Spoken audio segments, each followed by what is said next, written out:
आपको साइकोपैथ का मतलब पता है? ओ छड्डो जी, मैं दस्ताना। साइकोपैथ होना एक मेंटल डिसऑर्डर है।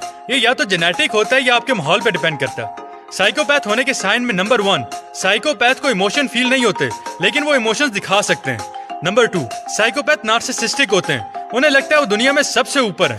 नंबर 3, साइकोपैथ को गलत और सही का पता नहीं होता, इसीलिए वो बेझिझक झूठ बोल देते हैं। और नंबर 4, साइकोपैथ सेल्फिश होते हैं, इसीलिए वो अपनी जरूरत पूरा करने के लिए कुछ भी कर सकते हैं।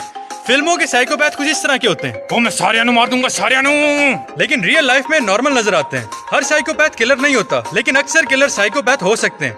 इन्होंने पूछा कि क्या लॉजिकल इंसान इमोशन फील करता है? ओ छड्डो जीवनस्ताना, हर नॉर्मल इंसान इमोशन फील करता है, क्योंकि इंसानी दिमाग के अंदर लिम्बिक सिस्टम होता है, जिसका काम इन इमोशंस को फील करना होता है। सिर्फ साइकोपैथ ऐसे लोग होते हैं जो इमोशन फील नहीं करते। इसके अलावा एक लॉजिकल इंसान अपने इमोशंस को सप्रेस कर सकता है, उन्हें दबा सकता है, क्योंकि आजकल के दौर इमोशन विखाना कमजोरी समझी जाती है। थे कमजोर बंदे नु जमाना जीण नहीं देंदा। डिंपल नजर आया? इस डिंपल की वजह पता है आपको? ओ छड्डो जी, मैं दस्ताना।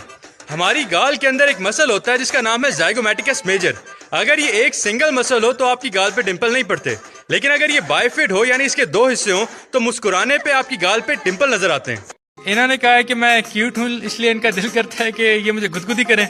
आपको पता है गुदगुदी क्या होती है? ओ छड्डो जी, मैं दस्ताना।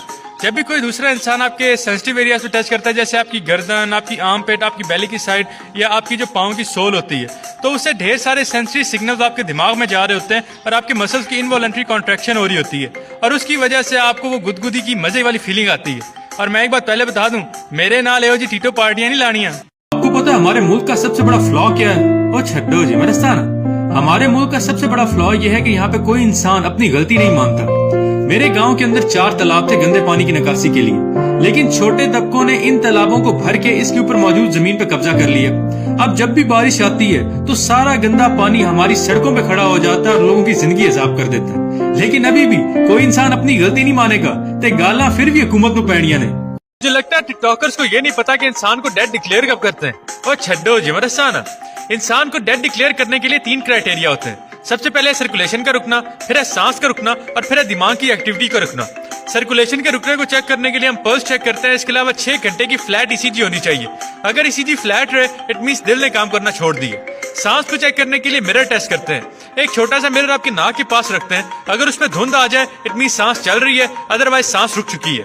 ब्रेन की एक्टिविटी को चेक करने के लिए हम रिफ्लेक्सेस चेक करते हैं, जैसे लाइट रिफ्लेक्स और गैग रिफ्लेक्स। अगर रिफ्लेक्सेस आ रहे हो इट मींस इंसान के ब्रेन काम कर रहा है, अदरवाइज ब्रेन रुक चुका है।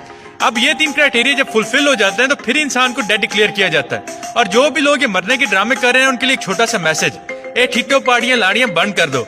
किसी दिहाड़े अगर वाकई हादसा हो गया ना तो बंदा उस गल भी मजाक समझ के तुम्हारे जनाजा तक भी नहीं आना। आपको पता है बिजली के खंभों के दरमियान इन तारों को ढीला क्यों रखा जाता है? ओ छड्डो जी, मैं दस्ताना। तारों को ढीला इसलिए रखा जाता है क्योंकि जब सर्दियां आती हैं तो पार्टिकल्स के अंदर एनर्जी कम होती है। उसकी वजह से मेटल के जो पार्टिकल्स होते हैं वो एक दूसरे की और ज्यादा करीब मूव करते हैं, और इसकी वजह से मेटल के अंदर कॉन्ट्रैक्शन होती है। अगर तारों के अंदर ये ढील ना रखी जाए तो उसकी वजह से तारें स्नैप कर जाएंगी, और इन तारों को टूटने से बचाने के लिए ढील रखी जाती है। वो अलग गल है कि ढीली तार वे के पाकिस्तानी अपना जुगाड़ ला लेंगे। पूछा बच्चे कितने होने चाहिए? ओ छड्डो जी, मैं दस्ताना। बच्चे 2 ही अच्छे होते हैं। वो इसलिए कि जब माँ बाप दुनिया से गुजरते हैं तो उनके 2 बच्चे उन्हें रिप्लेस कर लेते हैं, इससे पॉपुलेशन स्टेबल रहती है। और वैसे भी हमारी दुनिया में ओवर पॉपुलेशन बहुत ज्यादा है, और खास तौर पे पाकिस्तान की आबादी तो बहुत ज्यादा ही बढ़ रही है। इसीलिए यहाँ पे हर बंदे को एजुकेशन नहीं दी जा सकती। यहाँ पे लोगों की तादाद ज्यादा, नौकरियां कम है। यहाँ पे डिमांड ज्यादा है, यहाँ पे सप्लाई कम है। तो ये मसले इसी ओवर पॉपुलेशन की वजह से ही हो रहे हैं। लेकिन this is just my point of view. मुझे यकीन है कि बहुत से लोग इसे डिसएग्री करेंगे। और वैसे भी जब कोरोना आया हर बंदे कम चुप के रखे है। मैंने अर्थक्वेक यानी जल्जले के बारे में पूछा। आपको पता है जल्जला क्या होता है? ओ छड्डो जी, मैं दस्ताना। जब भी फॉल्ट लाइन्स के अंदर टेक्टोनिक प्लेट्स के दरमियान शिफ्टिंग होती है तो उसकी वजह से एक साइज्मिक वेव जनरेट होती है, और ये वेव जैसे जैसे आगे चलती जाती है ये जमीन को हिलाती जाती है, और हम उसे जल्जला कहते हैं। अब बात आती है जल्जला में तबाही क्यों होती है? तबाही इसलिए होती है क्योंकि जब किसी बिल्डिंग की नेचुरल फ्रीक्वेंसी जल्जले की फ्रीक्वेंसी के साथ मैच करती है तो रेजोनेंस होती है, और उसकी वजह से पूरी पूरी बिल्डिंग मलबोज हो जाती है। अब ये जो जल्जला प्रूफ बिल्डिंग्स होती हैं इनके अंदर यही सलाहियत होती है कि जब जल्जला आता है तो ये हल्का सा स्वे कर रही होती हैं। उसकी वजह से इनकी नेचुरल फ्रीक्वेंसी जल्जले की फ्रीक्वेंसी के साथ मैच नहीं करती, और उसकी वजह से ये गिरने से बच जाती हैं। वैसे इंसानी दिमाग भी कमाल चीज है ना यारो, हर शहर जुगाड़ कर लेंदा है। उन्होंने पूछा है मार्स के ऊपर लाइफ के बारे में मेरा क्या कॉन्सेप्ट है? ओ छड्डो जी, मैं दस्ताना। अभी तक तो ऐसी कोई एविडेंस नहीं मिली जो ये शो करे कि मार्स के ऊपर लाइफ एग्जिस्ट करती है, लेकिन रिसर्चर्स के मुताबिक एक टाइम था जब मार्स के ऊपर भी पानी हुआ करता था और यहाँ पे माइक्रो ऑर्गेनिक लाइफ एग्जिस्ट करती थी। इसके अलावा मेरा एक बिलीफ जरूर है कि एक दिन ह्यूमैनिटी जो है वो मार्स को कॉलोनाइज करेगी, क्योंकि मेरा हमेशा से ये यकीन रहा है कि इंसान की जो डेस्टिनी है, हमारे मुकद्दर है, वो इस प्लेनेट पे नहीं लिखा, बल्कि हमारी जो डेस्टिनी है वो स्पेस में है। पता है बीटीएस बैंड कौन है? ओ छड्डो जिमरस्तान। बीटीएस एक कोरियन पॉप बॉय बैंड है। इनका एक नाम बैंगटन बॉयज भी है। इस बैंड के टोटल 7 मेंबर्स हैं, जिनमें Jungkook, Jin, J Hope, Jimin, V, Suga और आरएम यानी रैप मॉन्स्टर शामिल हैं। इस बैंड को बहुत से अवार्ड्स के लिए नॉमिनेट किया गया और अब तक ये 323 अवार्ड्स जीत चुके हैं और इनके फैंस आपको पूरी दुनिया में मिलेंगे। यहाँ तक कि पाकिस्तान में भी इनके फैंस मौजूद हैं और ये फैंस अपने आप को बीटीएस आर्मी बुलाते हैं। आपको पता है धुंध क्यों पड़ती है? और छड्डो जिमरस्तान, धुंध इसलिए पड़ती है क्योंकि जब सर्दियां आती हैं तो हवा मौजूद मॉइस्चर कंडेंस करता है और वाटर वेपर्स की शक्ल ले लेता है और ये वेपर्स निचली सतह पे आके इकट्ठे हो जाते हैं, जिसकी वजह से धुंध नजर आती है। धुंध के अंदर विजिबिलिटी बहुत कम हो जाती है, इसलिए अगर आप सड़क पे निकले हुए हैं तो अपनी गाड़ी या बाइक की लाइटें ठीक करवाएं ताकि कोई हादसा ना हो। और जो लोग अपनी लाइटें ठीक करवाए बगैर सड़कों पे फिर रहे हैं उनके लिए छोटा सा मैसेज, तुसी कल्ले नहीं डुबना जनाब, तुसी किसी और नु भी नाल लाके डुबना। पूछा है कि क्या मैं एलियंस की एग्जिस्टेंस पे बिलीव रखता हूँ?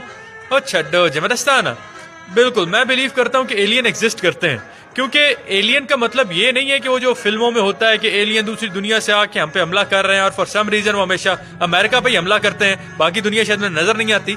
एलियंस का मतलब है कि कोई भी फॉरेन लाइफ फॉर्म, और हमारी यूनिवर्स बहुत ही वास्ट है, यहाँ पे बेशुमार गैलेक्सीज हैं और हजारों प्लैनेट्स हैं और कुछ ऐसे प्लैनेट्स भी हैं जहाँ पे पानी भी मौजूद है और जहाँ पे पानी मौजूद है वहाँ पे लाइफ फ्लरिश कर सकती है। इवन मार्स के बारे में भी कहते हैं कि एक वक्त था कि यहाँ पे पानी था और यहाँ पे माइक्रो ऑर्गेनिजम्स जो थे वो एग्जिस्ट करते थे।